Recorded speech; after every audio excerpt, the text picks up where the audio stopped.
Blessings, my lovely people. Welcome back to another video. Have you ever wondered how much you can actually grow in a small space?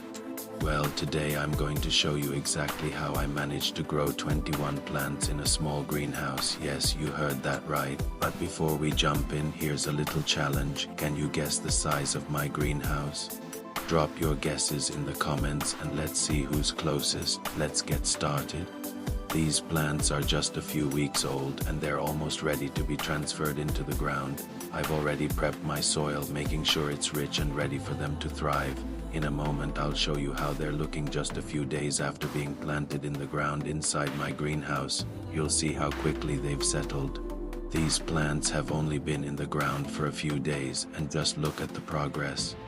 I'm really excited about how well they're doing. I've got 3 varieties of Scotch bonnet peppers growing strong, along with 1 plum tomato, 1 cherry tomato, and a big F1 tomato. They're all coming along nicely, and I can't wait to see how much more they'll grow in the coming weeks. Oh, and I completely forgot to mention my aloe vera plant that I brought back from Jamaica. It's settled in nicely and is loving the environment here. I'll definitely be sharing more about how I care for it in future videos, so stay tuned for that. I've also got some great tips that I use to get the best harvest out of my greenhouse, and I'll be sharing those with you. In this greenhouse, I've planted 1 cherry tomato, 1 plum tomato, and 1 big tomato.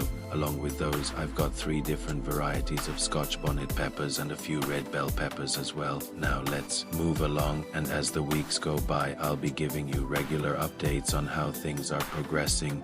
Stay tuned to see how everything's growing. As we head further into the season, my F1 tomatoes are looking great, except for one that stands out. You're probably wondering why it looks different. This is due to poor bee pollination. In next week's video, I'll be cutting it off to ensure it doesn't affect the growth of the other tomatoes. Stick around for that update and more tips on how to keep your garden thriving. Moving along to my plum tomatoes, just look at these beauties. I can't wait to show you more in my next video, where we'll be a month into the garden journey. Don't forget to like, share, leave a comment, and subscribe. It really helps me out a lot.